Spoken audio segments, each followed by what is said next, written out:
Welcome to Wildlife Acoustics.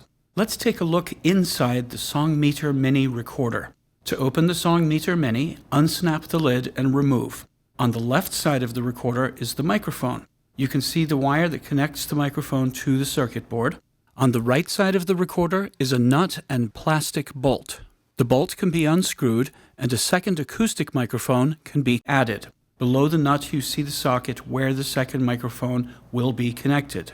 Back on the left side, here is the jumper block which determines whether the Songmeter Mini will draw power from the AA batteries or the optional lithium-ion battery lid. New Songmeter Minis ship with the power jumper in the AA position. Below the power jumper block is the connection for the lithium-ion battery lid. We'll discuss the lithium-ion battery lid in detail in a separate video. Here is the AA battery holder, and here is the SD memory card holder. In the bottom left-hand corner, we see the power switch, and to the right of the power switch is the pair status button. When the Songmeter Mini is powered on, the status LEDs come on and stay on for 1 minute. If no buttons are pressed on the front panel for 1 minute, the status LEDs will then turn off. Pressing the status button will turn the LEDs back on. There are 3 status LEDs which are labeled Bluetooth, Recording, and SD card. When the status LEDs are turned on, if the Bluetooth LED is off, that means the Songmeter Mini is not currently paired with the configurator app. Once the Songmeter Mini is powered on, hold down the pair button for 3 seconds. The Bluetooth LED will blink green, indicating the Songmeter Mini is ready to pair with its configurator app. If the Bluetooth LED is solid green, that indicates the recorder is currently paired with the configurator app. If the Bluetooth LED blinks red, that indicates that the recorder's internal clock needs to be reset. The clock is set automatically when the recorder is paired with the configurator app. And if the Bluetooth LED is solid red, that indicates there was some sort of problem pairing the recorder to the app. If the recording LED is blinking green, that indicates the Songmeter Mini is currently recording. If the recording LED is solid green, that means the Songmeter Mini is not currently recording and is waiting for the next scheduled recording time. If the recorder LED is solid red, that indicates the Songmeter Mini cannot currently record. This could happen if there's no SD memory card, for example. The last status LED is for the SD memory card.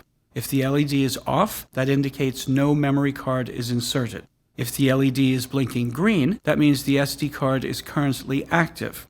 If the LED is solid green, that means the card is not currently active and can be removed from the recorder. Although to be safe, Wildlife Acoustics recommends only removing the SD card when the Songmeter Mini is actually powered off. If the SD card LED is blinking red, that means the card is full. If the LED is solid red, that indicates there is some sort of problem with the SD memory card. In this case, reformatting the card may solve the problem. The SD memory card can be reformatted from the configurator app or from the front panel function button. There are 4 available front panel functions on the Songmeter Mini. Press the function button repeatedly to toggle between the 4 function LEDs. When the desired function LED is lit, hold the function button down for 3 seconds to initiate the function. The first function creates a diagnostic file and writes it to the SD memory card. This diagnostic file can be read by a Wildlife Acoustics technician and describes all the details of how the recorder is functioning. The next function LED is load.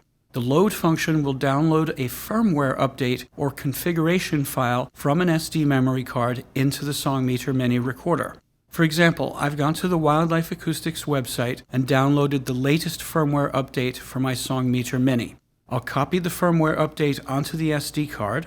I'll insert the SD card into the recorder and press and hold the function button. When all the LEDs flash green, I know the firmware is updated.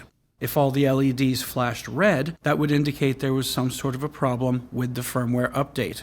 On my mobile device, I have a saved configuration file. I'll select the save configuration and press the Share button. I can use standard Android or iOS file sharing tools. I'll email the configuration file to my PC. I'll download the attachment and copy the configuration file to the SD card. I can then insert the card into the recorder and load the configuration file. By copying the configuration file to the SD memory card, I can update the configuration in my Songmeter Mini without having to use my mobile device.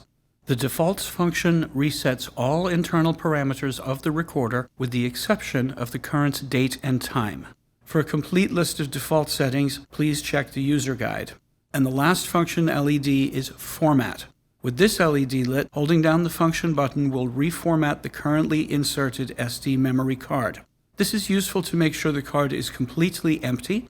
It can also help if the SD card has become corrupted and isn't working properly. Okay, so how are you going to remember all of this out in the field? No problem. Check out the inside of the Song Meter Mini lid. There's a chart that describes all the LEDs, status, and front panel functions of the recorder. Thank you for watching.